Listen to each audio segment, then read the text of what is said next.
Imagine the point that we've gotten at in the United States of America, where that is not a giant scandal that a U.S. senator would dare say that because you're a believer, I'm not sure that you're fit to be a justice on the U.S. Supreme Court.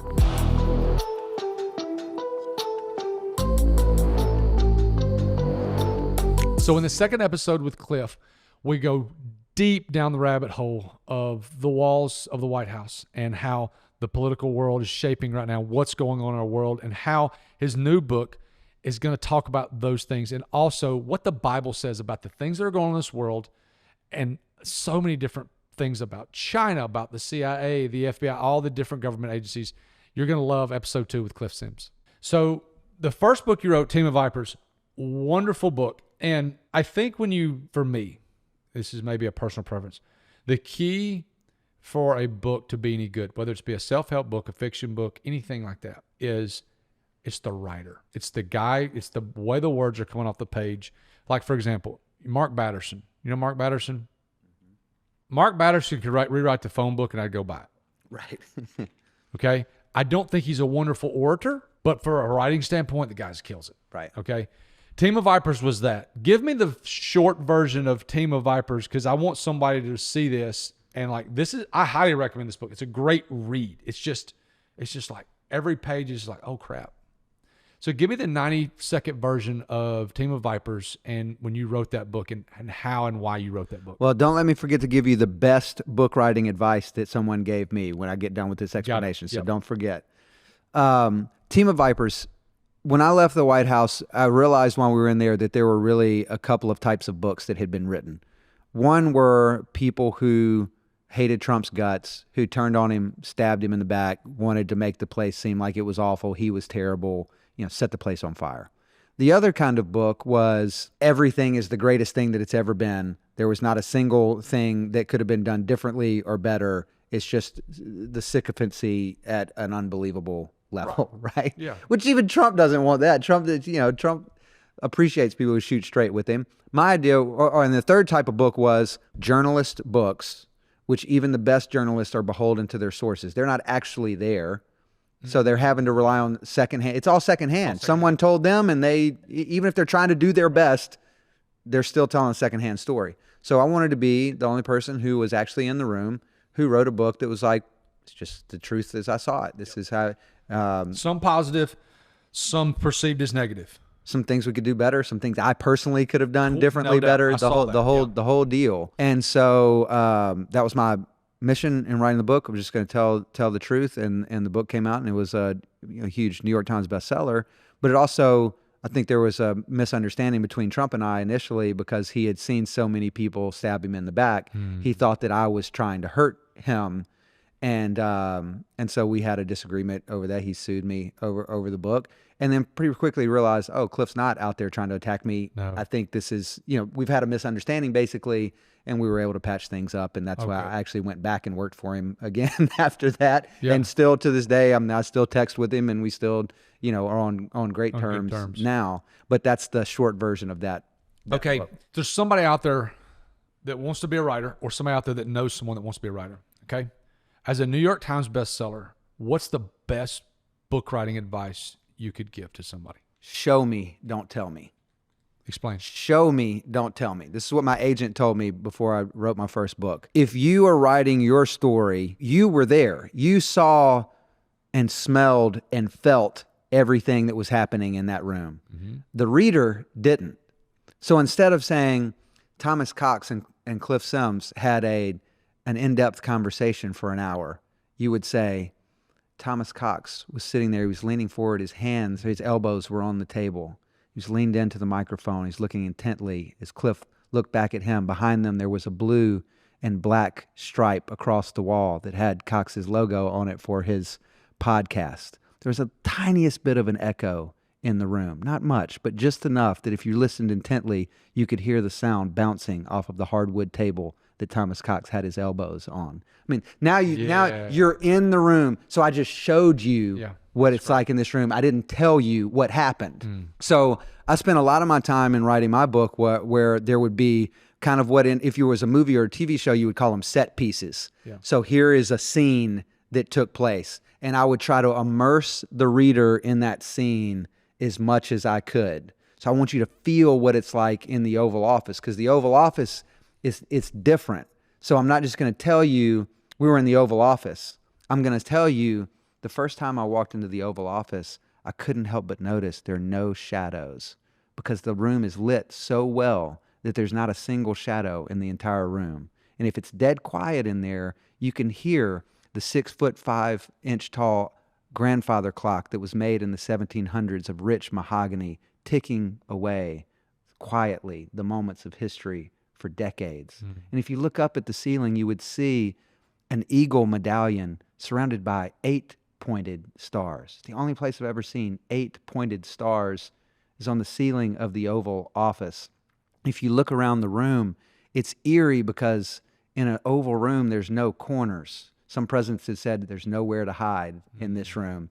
But you also notice that there's no doorways, because the doors disappear into the walls when they're closed. Even the smell of the room there is different. And I don't know if it's because when you're the president, there's a certain type of air filtration system that you have to have there to keep, from being any biological pathogens or anything like that. But even the smell and taste of the air is different, almost like it's a little heavier than it is in the rest of the room. Yeah. And then in Trump's Oval Office, there's gold curtains, because he loves the color gold, obviously. So he's surrounded by gold, almost like a gilded halo behind him everywhere that you look. And sitting at the desk, it's the Resolute desk, which is cut off of oak timbers from the HMS Resolute, which was a gift to the United States from Queen Victoria in 1880. And you sit in these wicker chairs, wood and wicker chairs, and they're not very comfortable. If you sit in them, it's not like you're living in the lap of luxury. In fact, they're almost made like we need to make these meetings as fast as they can possibly be.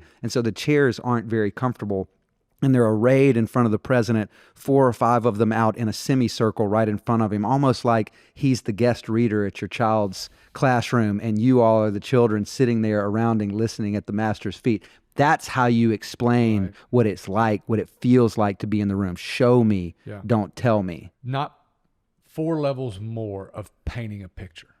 Oh, yeah. You're not painting a picture. There's a big difference in a picture and a movie.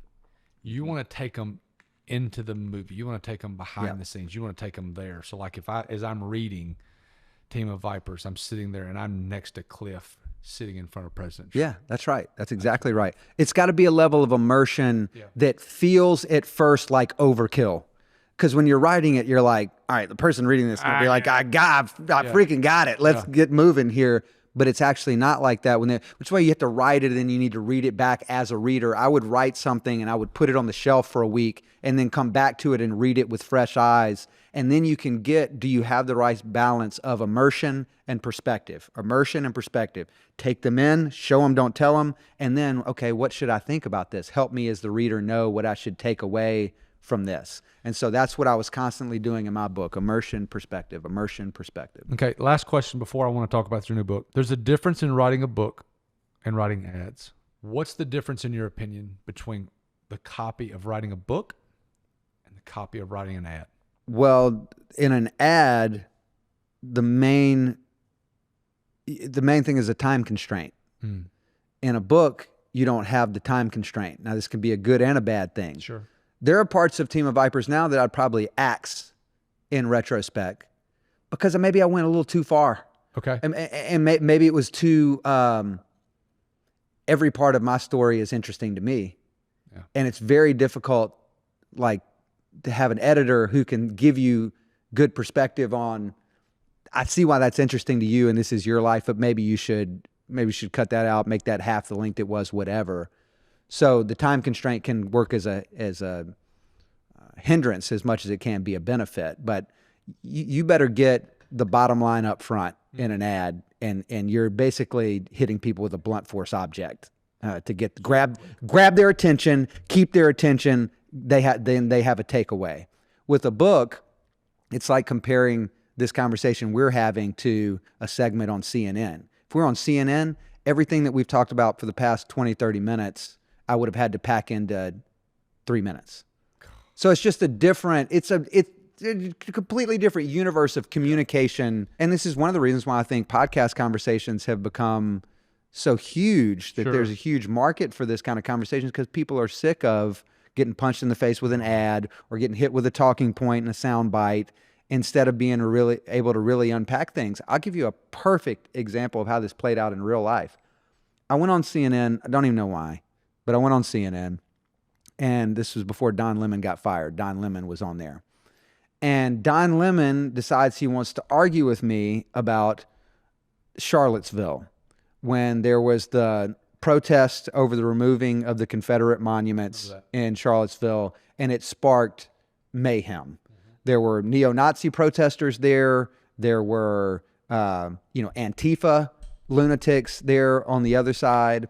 And then there were people who were there just to protest the taking down of a Confederate statue, not because they thought anything particular of the Confederacy, but they were saying, don't erase our history, good, bad, and otherwise. We need to. And then there were also people who said, I agree, let's not erase our history, but this is not the place for it. Let's put this in a museum and talk about it, not a monument in the middle of the city. So that's your spectrum. All these lunatics over here, lunatics over there, sane people in the middle who had a difference of opinion. Right. And there's some nuance to this conversation. So the scandal was the left would say that Trump said there are very fine people on both sides, meaning that there are very fine neo-Nazis out there, and there's very fine. And like, if you actually look at what he's saying, he says, I reject racism in every form, but he's talking about the people in the middle that I was just talking about, where there are actually good people who think on both sides of the issue, should we have these monuments here or should we not have? That's a debate that we could have. But in a CNN segment, Don Lemon's just like ripping my head off, and I refuse to back down. And I'm trying to have the nuanced conversation that I just kind of laid out there, but he refuses because this isn't the venue for nuanced conversation. No. He's stuck in his, way of thinking about this. He's got a political agenda, and he's going to just fight me over it. Yeah. So, I mean, that's kind of like the difference between political ads and podcasts or political ads and writing for a book is like, you've actually got some time to have some nuance, which does not exist in political discourse. No. Mostly in America today, which is why I love podcasts and which is why I love the book writing format as well. Okay. The new book, The Darkness Has Not Overcome. It crosses what I understand, to correct me. It has a lot of political lessons in the political world, but also you're tying the lessons in the political world into the lessons from the Bible. Yes. So tell me about this book. So this book came from, number one, when I left government, I felt like there were a lot of things that I had learned that I wanted to share with other people. And some of them were like lessons for myself. Like I'd write these things down as like catharsis almost. But then the more I went, I was like, man, these lessons could apply to anybody's life, not just political folks. The other thing was I found that a lot of the lessons that I had were frankly less in the political realm and more in the faith realm. Sure. And so, I have struggled throughout my adult life with doing a daily devotional. And if I'm being completely honest, it's because a lot of the devotional books that I have gotten are boring. Mm. And you feel bad even saying that because it's like, well, it's the Bible that matters, it's the Word of God that matters. And like, I totally agree. I'm on a Bible reading plan. I'm like, do my best to stay disciplined with it or whatever. But like these devotionals can be a real tool for helping you stay in the Bible and also giving some context to, what's happening that help you extract, make sense of some of the things. Like when I'm reading the book of Isaiah and I'm like, what is, how do I, so finding a way to draw a parallel to someone's practical daily life. And so what I did with this book was I almost wrote it like a political junkie's dream devotional. So I'm going to give you a behind the scenes story from the White House or the CIA or the Office of the Director of National Intelligence or whatever. And then there's going to be a lesson that I learned from that could apply to your life. Then those lessons are not my own, but they come right out of the pages of Scripture. So it's everything from like how to deal with anxiety. The story I tell with that one is the first time I went into the doomsday bunker where the government would ride out a nuclear war if it happened, top secret inside of a bunker. And I'm looking around at, first of all, we walk in through a giant metal blast door, like straight off of a movie, like the side of a mountain opens up, is what it seems like. You're taken on a golf cart down into an underground city that even has like a made-to-order grill where they've got a Thomas Cox who's in there cooking food for the people that working there. There's living quarters there. There is office space. I saw where my computer would be if we ever had that place got activated and we had to go out there. And I saw the, again, kind of like off of a movie, this control room where they have dozens of TVs monitoring things all throughout the country. I start thinking about what must it be like for the people who work there every day. So let me stop you. So this doomsday room, this doomsday bunker, there's people there today. Oh yeah. A full staff down there today. There are plans, they're called continuity of government, COG, or continuity of operations, COOP. The government has contingency plans for everything you could possibly imagine. A major EMP blast knocks out power on the eastern seaboard. A huge Category 5 hurricane comes up the eastern seaboard and wrecks, all kinds of stuff there. Or, God forbid, there's a nuclear attack on the homeland. All of these different doomsday type scenarios, the president has they have a contingency plan for those things. And so this particular location where I was, it was activated on 9/11.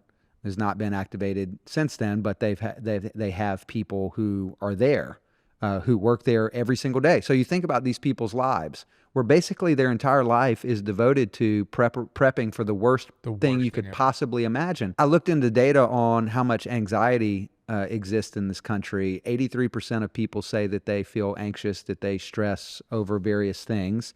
We've become a country and pointedly a church of worriers. Yeah. And so I used this story to jump into, feel the anxiety of what it would take to work in a place like this. Think about the anxiety that you have in your own life. Okay, now what does the Bible say about anxiety? First of all, planning and faith are not in conflict with each other. Right. Noah built an ark for the flood.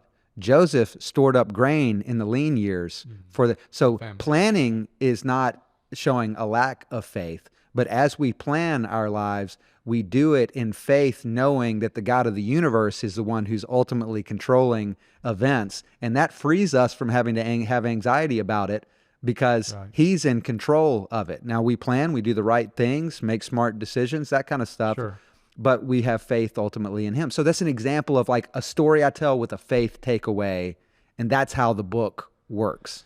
So you pull the stories from where you were in the room for the 500 plus days you were there, and then you relate it back to the Bible. Tell me the layout. So I could read this as a devotional? You could, big chunks of it. Now, it starts with the thing I say, the subtitle of the book is Lessons on Faith and Politics from Inside the Halls of Power.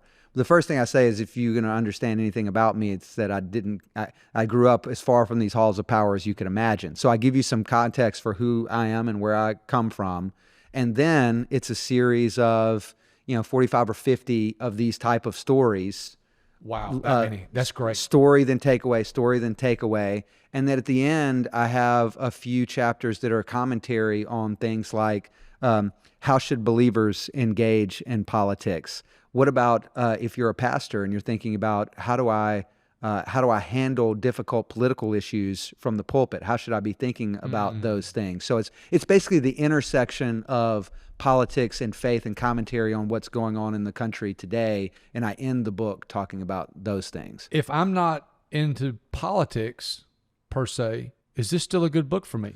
Well, yeah, because it's going to be a bunch of fascinating stories. I mean, storytelling is the heart of everything that we're talking about. Podcasting, advertising, writing books, TV show. I mean, whatever. Storytelling is at the heart of it. And so whether you care about politics in particular or not, you're going to get some great stories.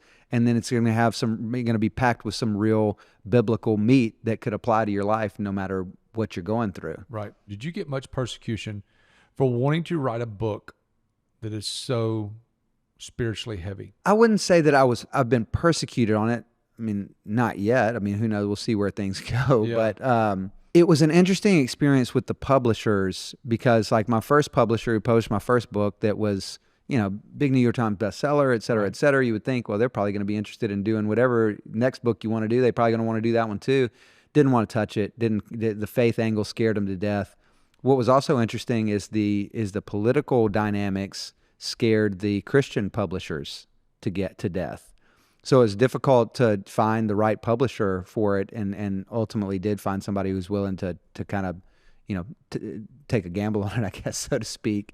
But the book does write about, it does talk about how we're at a point in American life that we've never been in before, where persecution is a very real possibility for believers, and it's manifesting itself in, when we think persecution, when I think persecution, I think about like the time I've spent in the Middle East and seeing Christians, the way that they're persecuted, like their lives are on the line. Okay, we're not quite to that point yet, but we are at a point where if you don't want to use the pronouns that I say that you should use, well, then we're going to have a problem here. Or if you're not willing to accept, certain things as being good and not just or not just okay, but like good and right and moral and ethical, whatever they may be, culturally, socially, you're going to get, you're going to be a pariah, and even professionally, you may lose opportunities that you otherwise have. To this day, at the State Department, the United States State Department, they don't give you an option of whether or not you're going to use pronouns. They put your pronouns in the email header. So it would be Thomas Cox, not to make any assumptions, he, him, not to offend you. Hope that doesn't hurt your feelings. I hope you are, he, whatever. So like, now imagine if you're a believer in some of these situations and you are wrestling with how should I adopt these mandates? Should I just like put my head down and not worry about it? Or do I want to stand up and say, hey, I'm not okay with this? These are ways that we're being persecuted. I'll give you another specific example from the book. Amy Coney Barrett, who's a believer, is a Supreme Court justice now, but when she was in her confirmation hearing, the late Senator Dianne Feinstein, just a couple of years ago, said to her, the dogma lives loudly within you. In other words, I'm not sure if you, Christian, can be a unbiased Supreme Court justice because your faith matters a little bit too much to you. The dogma lives loudly within you. Imagine the point that we've gotten at in the United States of America, where that is not a giant scandal that a U.S. senator would dare say that because you're a believer, I'm not sure that you're fit to be a justice on the U.S. Supreme Court. That just shows kind of the point that we've gotten to, and I tell other stories in the book about experiences some of my other White House colleagues had with persecution while they were there. But it's coming, and the good news is the Bible is chock full of explanations for how we should approach those things, right? And some of them are counterintuitive. So that's a part of the book that I really enjoyed writing. Was really a growth opportunity for me, is understanding what the Bible says about persecution, because we're experiencing it in ways that we never have before. Why did you not self-publish? A guy that wrote a New York Times bestseller, financially you do well, plenty of people. Why did you not self-publish? So, great question. I considered it, came very close to doing it, and this decision is going to be different for everyone who wants to write a book. For me, the benefits of the publisher ultimately were I didn't feel like doing some of the work. This is like not my main source of income. Yeah. So like I'm willing to outsource to a publisher, printing it, getting it all in the stores, doing all these logistical things that I don't want to do and I don't want to hire somebody to do. So I'm willing to give up whatever additional money that I would make from self-publishing to just outsource this stuff to the publisher. And the other thing is they did give me an advance on it. Yeah. So if I sold 0 copies, I still have that money that I got from it. So that was a decision that I made. I've got a lot of friends who've sold a lot more books than I have, who as soon as their deals, multi-book deals run out, will never again use a publisher because you don't need it. 100% don't need it at this point. The overwhelming majority of books get sold online anyway. So if you had, there are definitely places to print high quality books, get your distribution in place where you can fulfill those orders that come in online, and you will 100%, most of the time, make more money by being able to keep the revenue. Oh, absolutely. Our world right now is in, a lot of people would say, is in a little bit of a chaos situation, probably more so than we've ever been. Since leaving the White House, how have you been involved politically in seeing what in the heck's going on. Well, the Speaker of the House appointed me to the U.S.-China Commission, Okay. which basically studies the U.S.-China economic and security relationship and makes recommendations to Congress. China's our number one national security threat. It's not even close. So I'm directly involved in that. But, I've been watching a lot over the last few years and having a greater appreciation for some of the things that Trump did to keep the peace around the world. And they are different than the way Biden has approached them, to say the least. But it's been really interesting to see the times that Joe Biden said this move that Trump's making is going to lead to chaos and war. And it actually had the exact opposite effect. And I'll give you a few specific examples of that. Number one, if you look at any corner of the world right now, from Israel in the Middle East, what's going on with Iran, the Hamas attacks on Israel on October 7th, to Eastern Europe and Ukraine and Russia, to Southeast Asia, where we're seeing China breathing down the neck of Taiwan now, and that's probably the most dangerous place in the world right now is Taiwan, because China wants to take it by force.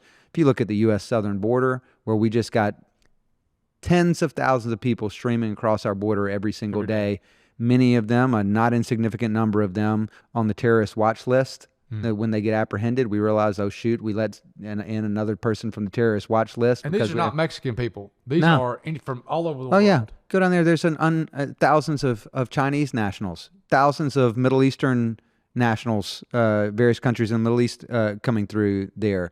Yeah, it's not just Central and South America where we traditionally think of the immigration coming across our southern border. These people are realizing, countries all over the world, bad actors around the world are realizing they're not even enforcing their laws down there. Let's just send them, and they'll just come across like migrants like anybody else, and they'll get into the country and get released, and we can do whatever we want to do there. So there's no telling, I mean, not to freak you out, but there's genuinely just no telling how many kind of sleeper cells exist in the United States right now because they were able to infiltrate our country across the southern border. So my point is, you look anywhere, it seems like there's kind of chaos everywhere. Yeah. And none of those things were happening under Trump. Now, why was that? Well, let me give you a few specific examples that illustrate some foundational principles. The first foundational principle is credible deterrence. When you're thinking about geopolitics and national security, the first thing that you have to have is credible deterrence, meaning the reason why I'm not coming across the table right now and punching Thomas Cox in the face is because my man has been in the gym, and if I punch him in the face right now, he's going to freaking punch me back, and it's going to get ugly in here, okay? We can get another conversation about the subtle subtext of potential violence that exists in all male conversations, but we can save that conversation for another time. Totally different podcast. Yeah, exactly. But my point is, There's let me explain it. Let me see if I can explain it to you, because that was a great explanation. There has to be a healthy fear that if I do X, Y is going to happen. correct. To me. That's exactly right. So, And it's a healthy fear, Cliff. that's right. It's That's just like a kid. It's like when parenting a kid. I have to have a healthy fear with Jonna, Georgia, and Tegan that if they do this, something's going to be done. Yeah. Spanking, something taken away, a negative reinforcement, a positive, whatever the case may be. Yeah. Healthy fear is extremely healthy. Yes. What's the Bible say? The fear of God is the beginning of wisdom. All wisdom. Okay. Yes. So let's just start right there. It's a great. So if we want to kind of extrapolate that same principle across any aspect of our life, it's true. The way it manifests itself in geopolitics is this. Let's take example of Iran. So Iran had this guy that we kept hearing about. His name was Qasem Soleimani. Okay. He was a general of what's called the Quds Force inside the Iranian Revolutionary Guard. It's like they're special for this is special group. And he had the blood of hundreds of Americans on his hand, killed American soldiers, sowing chaos across the Middle East. He was the instrument by which the Iranian regime sowed chaos and terror all across the region. So Trump says, we got to do something to stop this. Bring me a menu of options of what we could do to stop this, get him back in his box.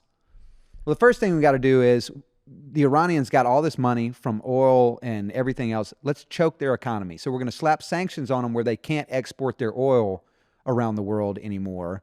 And so we're going to break them where they don't have money to spend on terrorism. So Trump does that. But then he gets this menu of options from the military leaders, and it's everything you could possibly imagine, from like the lowest end of the spectrum being like, I don't know, increased sanctions on something, all the way to the furthest end of the spectrum was, let's kill Qasem Soleimani. Yeah. Now, they put these menu of options together, and I suspect that they probably did not think that we're going to go with the most quote-unquote extreme option. But Trump looks at all of them. He says, you know what? Let's do that one. Or you want to kill the guy? Yeah, we're going to kill. Can we kill him? Is it possible to kill this guy? You got such a high-ranking guy, and he's probably got all his protection. And cut the head off the snake. And so the CIA is like, no, we know where he is. We know exactly. We can definitely do this if that's what you want to do. So Trump says, let's do it.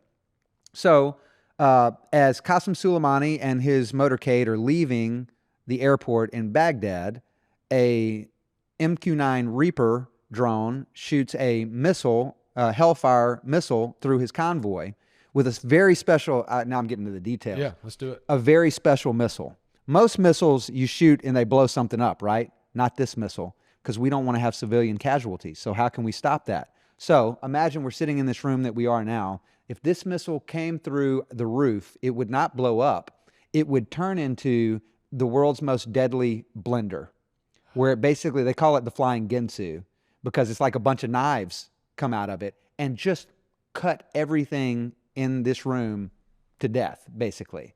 So we send this special... It's not an explosion. Not an explosion. The only thing left that was identifiable of Qasem Soleimani was his hand with a ring that he always wore on it. Chopped him to pieces. Now, Joe Biden puts out a statement immediately and says, this is going to bring the region to the brink of war. What actually happened was the exact opposite. Yeah. Everyone saw, oh, you're going to pay a price if you kill an American. Yeah. You're going to pay a price if you harm American interests. And so imagine the bad actors around the world who are like, well, I don't want the flying Ginsu to come get me or my people, so maybe I'm just going to relax a little bit. Take a step back. Yeah, we're not going to go kill Americans. Maybe we're not going to do it. So we established credible deterrence. And there was a Middle Eastern leader, head of state, whose name I won't say, who said privately, that was the most impactful moment in my adult life. Wow. In the region, because everyone thought that he was untouchable. He operated with impunity for decades and nobody did anything to stop it. We thought he was untouchable. And if he's not untouchable anymore, then nobody's untouchable anymore. And the stakes just got raised a little bit here. And so we see a series of peace agreements break out across the Middle East where countries are normalizing their relations with Israel, Iran. How about this? I love this aspect of the story. Iran starts threatening to retaliate. And Trump said, he puts out a tweet and he says, if Iran, basically, this is paraphrasing, he says, if Iran kills an American, I have targeted 52 Iranian cultural sites that we're going to wipe them off the face of the earth. The number 52 came from Iran took 52 hostages, American hostages, a couple of decades ago. So he's hearkening back to history to say there's going to be a price to pay, and they didn't kill an American in response to it. So this is the kind of credible deterrence that we have lost under Joe Biden. And this is why, even look over in Eastern Europe. Putin invaded another country under Bush. He invaded another country under Obama. He's invaded another country now under Biden. For 4 years, he suspiciously didn't invade another country. Maybe it's because he thought, is he crazy or is he really going to do these things to me? I don't really know which one it is. I don't want to find out. We're just gonna sit back for a few years here and see how this plays out. That's what we're missing, and that's why the world is on fire. Do you think that all of these places have that, understand that, and didn't screw with us during that period? And so do you think that there was any help from those other countries when re-election came up? And is that part of the reason why he didn't get reelected? So this was one of the, I write about this in the book. Perfect. There was a huge debate inside the intelligence community over whether China sought to influence the 2020 election. And I'm trying to think of a way to explain this in layman's terms. Sure. We got a report. So the way that the Director of National Intelligence, the office, works is intelligence from all 18 intelligence agencies flows up to the DNI.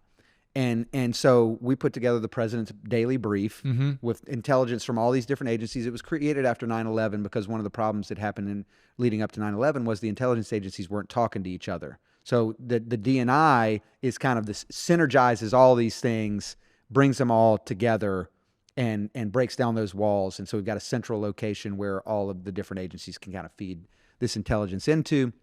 And so we do the President's Daily Brief, but we also do these annual reports or major intelligence community assessments in the wake of big events. Like after an election, there'll be an intelligence community report on foreign influence in the election. So when we get the report, it says... So that was a thing. That was a thing before 2020. Yes. Okay. Yes. And when we got the 2020 report, it said that China did not seek to influence the election.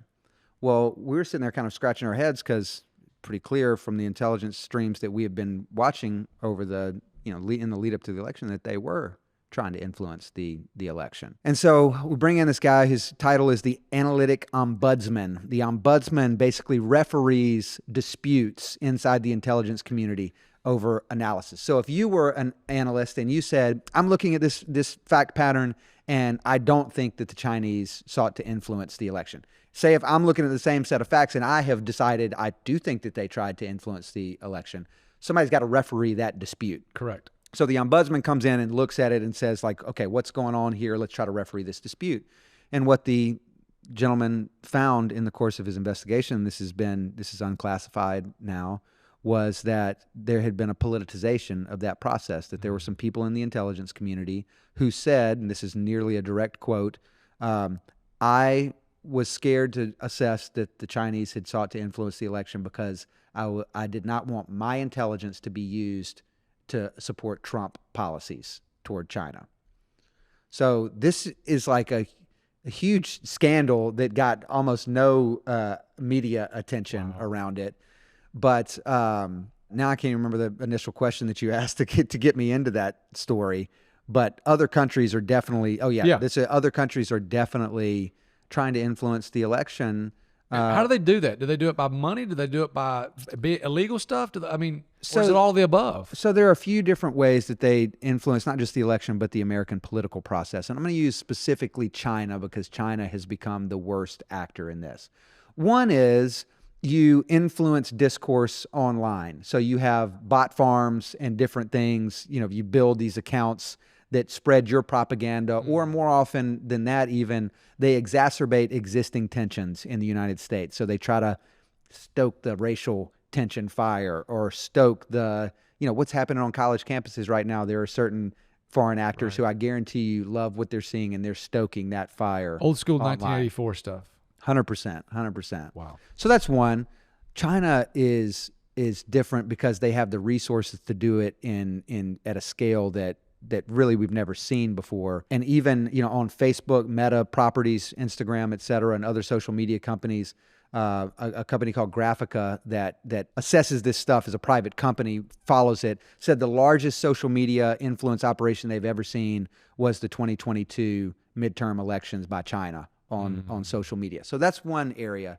But China also does things like, we would get every morning in the Office of the Director of National Intelligence something called Gates reporting. It's named after Bob Gates, who was a former CIA director, former Secretary of Defense. And I can't remember exactly why it's named after him, but essentially what Gates reporting is a daily report on members of Congress who are being targeted for espionage or blackmail or whatever it may be by foreign entities. And China was doing that, and I may not get these numbers exactly right, but at a rate 12 times that of Iran, 6 times that of Russia. They are, really hardcore targeting. They're contacting these congressmen, these politicians, whatever, and trying to get them to screw the country. Yeah, not just contacting them. It would be, this is how China's playing the long game. They find members of the state legislature or city councilmen or whoever who they think, that person's going to be somebody bigger. They're going to be in a bigger job one day. Let's go ahead and target them now. You know what? Let's maybe put somebody on their campaign team who's a very attractive early 20-something who is going to help them raise money and establish a relationship with them. And, maybe something will come of it, maybe it won't. But if something does come of it, then we got them when the time comes. And they've done this, multiple times. Wow. And so we'd get reporting on that. They're doing things like that. China is also, this is the difference between what's happening with us in China now and what happened in the Cold War, is Russia, the Soviet Union, was never an economic power the way that China is now, and certainly not as integrated into the global system as the way that China is now. So when we were getting ready to leave, the director of national intelligence wrote an op-ed in the Wall Street Journal that said China is national security threat number one. Let me help you understand it. And one of the stories that he tells is, imagine if you are the foreman for a factory in some Midwestern state in the United States. And a union boss comes to you and says, I need you to call your congressman to advocate for XYZ position. And you, as the foreman of the local manufacturer that employs 2,000 people, think to yourself, what does this policy have to do with my manufacturing facility here? And the union leader says, well, I don't know. We really need you to get engaged and really, call your congressman about this. And what none of them realize is that a Chinese company owns that manufacturing facility. They're leaning on the union leader. They're leaning on the foreman or the owner of the local guy who runs that plant to try to influence a lawmaker. Now, the lawmaker is being responsive to his local union leader or his local foreman. It employs 2,000 people. Yeah, and he's trying to help, and they're saying, hey, if you don't vote a certain way on this policy, they're going to take this factory is going to go away. These 2,000 jobs are going to go away. Now, the congressman doesn't realize that China is behind that influence operation. But that's how sophisticated that they are being. If you go back and look, this is actually open, so you can look in the reporting on this. China really hit in the last election cycle in 2020, Midwestern farms, soybean crops, exports. There were various exports that they quit taking in an effort to hurt economically states that Trump needed to win in the Midwest. So very sophisticated in the way that they're trying to influence American politics now. Oh my gosh. So when you say China is our number one security threat, yeah, those are the things you're referring to. Oh yeah, and more. Yeah. What is, so when you say that China is our number one security threat, what is the number one thing that you think we should be, I hate to say the word afraid, aware of? And their intention is to dominate the world economically, militarily, and technologically. I'm going to use a very, very strong term here and tell me if I'm right or if I'm close to right. Does it remind you of something that Hitler did? Not in a way of genocide, but in a way of taking over the world. I don't know how to answer that because the Hitler comparison, I just always am very, I just usually don't like to draw the comparison because of all of the connotation that comes from that. But I think the thing that is similar is the aspiration to be the dominant force globally. Gotcha. I get where you're coming from with that. And they're willing to do whatever it takes to do that. They have no moral or ethical lines. Yeah. And I guess there is a comparison to draw there. And an example that I would use of that is, we declassified while we were there some of the things that they are doing with the human genome. That they're trying to make quote unquote super soldiers. Yeah. Where they would enhance various capabilities of the human body, bigger, stronger, faster, whatever it may be. Yeah. And those are things that we would have a great deal of consternation about doing. We wouldn't do those things morally, ethically. Yeah. There are lines there that, again, that they don't feel the need to. They're fine with crossing. They have no problem crossing them. So economically, the biggest thing that we talk about, I hear all the time, and I'm not even in the political world much, is the national debt. Okay, the money that we owe to wherever. Does China have a national debt? Meaning, do they owe everywhere in the world, everywhere else in the world, money? What's the difference in our financial situation and their financial situation? I think the main difference in our two financial situations, and this may surprise you, I think that China may have peaked economically. Okay. Because they are facing a population decline that is unimaginable right now. That basically the result of their one-child policy for 40 years, for decades, has made it where their their population is about to start declining, and it's aging, and economically it's going to be very tough for them to come back from that. The danger is, history tells us that waning economic powers are often latent military powers. So the military will still be, the economic engine is what you want to use to take over the world. Yeah. But when you can't have that anymore, it often makes you more militant because you still got the military power behind it. So they become more dangerous in a way. So they're not a market economy. They want elements of a market economy. They want the growth of a market economy, but they still want to maintain control. We saw what they did in the crackdown in their technology sector. Some of their most successful technology executives. The founder of Alibaba just up and disappeared at one point. And then Jack? Yeah, Jack Ma. Yeah. No, he reemerged as a, whatever. But they basically disappeared him for a little while, and they came. It'd be the equivalent of like Jeff Bezos. Just like we just snatched Jeff Bezos and stashed him somewhere for a while and put him in a corner for timeout for a while and then brought him. So these things have suppressed economic growth. They've made it where it's much more difficult for American companies, American investors to feel confidence that they're going to get a return on their investment there, because at any point the government could intervene and just take it all away. So I think all of those things are real economic headwinds for them going forward. You made a comment a minute ago. You said y'all were in the room and the CIA said, "Yeah, we know where he is." Does the CIA know where everyone is that's a threat? Well, if we knew where everyone was, then maybe there wouldn't be any threats left. But I mean, there are coins in the CIA. I have one when I left. The challenge coins. Yeah. And one of my favorite ones says "Nowhere to hide." And so it's not just CIA. The intelligence community apparatus writ large is a very powerful tool when deployed in the right direction for American safety and security. Now, there have been times when it hadn't been deployed in the right direction. They've got their priorities out of whack, which I think is partially the case right now. But we have capabilities that would boggle the human mind, what we can do to find people and fix problems. Yeah. You said there were 18 agencies. Do they all get along? Well, there are definitely turf wars. I would compare it to like a giant Fortune 100 corporation that has different divisions, and some of the divisions compete, some of them butt heads, some of them whatever. I think that's the case in the intelligence community too. Yeah. So still involved in politics, still involved in power and things like that.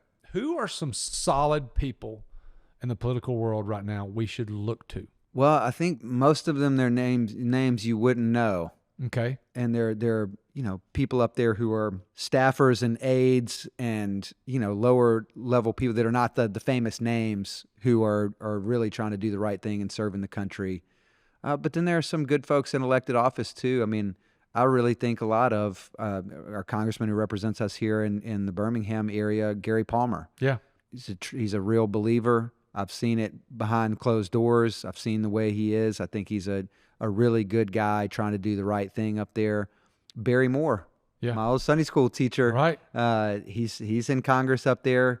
Just a solid person. And then both of these guys, I'm not saying you'll agree with every political decision that they make, but I know I have full confidence in who they are as people, as humans, that they're trying to do the right thing. Yeah, for sure. Who are some of the people in media that we should look to, that them personally, that are speaking truth? Oh man, that's probably an even shorter list, to be completely honest.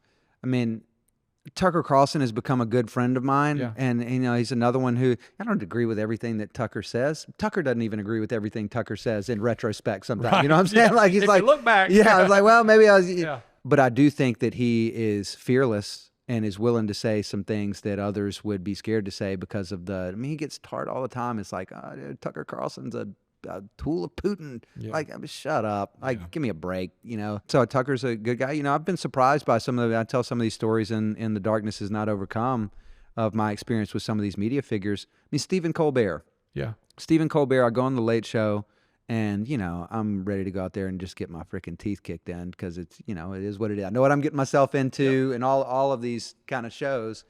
And right before I walk out on stage, I haven't talked to Stephen before. I didn't book it through him. Intermediaries did that. I've been in my dressing room alone. He hadn't come back there to talk to me. And right before I come out on stage, he gets up from behind the desk on the Late Show and he runs over backstage and he shakes my hand and he says, "Thank you for being willing to come on here. And I just wanted you to know, if anybody in my audience heckles or boos you, I will stop the show and I will tell them that's not how we're going to treat our guests. Wow. And we'll get them out of here." And I just remember that because that's a small thing, Sure. but it's so out of the norm once you really get into these, doing these big media appearances that things like that never happen. I mean, Stephen Colbert is like the last person I would agree with politically on almost anything, but it showed a level of decency and humanity that is rare nowadays. And I appreciated that and I respected that. I've done them all. I've done all the shows. And the fact is, most of the people that talk for a living have a very difficult time off air because they are the center of attention everywhere they go. So it's hard to even have a normal conversation with them because they're so used to being the ones that talk for a living and everything revolves around them and the ego is just out of control. What are 2 topics in the book that you want to tease somebody with that they need to go read the book? If you want to know what's in the president's nuclear football, everywhere the president goes, walking behind him, just a few yards would be a military aide holding a 0 Halliburton briefcase and a leather bag around it. You want to know what's inside of that briefcase? Perfect. You read the book. That's a good one. What's another one? You can go do a White House tour. You can go look online and see what the inside of Air Force One looks like. But you know where you can't go? Where? The halls of the CIA. If you want to know what it's like inside the halls of the CIA, you can read this book. If you want to know what happened the day that they came to brief us on what they call UAPs, which you might commonly refer to as UFOs, you want to know what happened the day that they came and briefed us on that, you can read the book. Can't wait. We are in a political year, okay? As Christians, how do we need to be thinking about how to vote in this next election? Yeah, it's a great question. I wrestle with that in the book a good bit too. I've wrestled with that personally. I think there are some foundational principles that we have to remember. I would never tell somebody how to vote, Sure. who to vote for, or anything like that. But I do think there are some foundational principles as believers that we can take into the ballot box with us. Mm-hmm. The first is we've got to put politics in its appropriate place in the hierarchy of our lives. Is it important? Yes. I've spent most of my adult life fighting tooth and nail for causes that I believed in, to elect candidates that I believed in, to policies that I believed in. These are important things, and I don't want to diminish them, but they are not the most important thing. Right. And the way that I close the book is with the statement that the most important events in human history, the death and resurrection of Jesus Christ. Amen. And Tiberius was the emperor of Rome when that happened. Pontius Pilate was the governor of Judea when that happened. But they were not the central characters in that story. Jesus was, and he still is. So why on earth would we make politicians the central characters in our story today? Yeah. So I think putting politics in its appropriate place, I think, is really, really important. The second thing I would say is the foundational principles that I think about when how we're going to approach voting or how we should think about governance as believers. Number one is that there's one king. There's one ruler over the whole world, and it's not a democracy. Yeah. His name is Jesus, and he sits on the throne, and he's in charge of everything. He lifts up kings and he tears them down. I mean, he is sovereign over all of it. So that's first and foremost, that God is sitting on the throne and he is in control. The second thing is we should be trying to elect people who are going to be a reflection of God's character and office, that are going to achieve his vision, God's visions for justice and righteousness. And those are the kind of people that we should be looking for.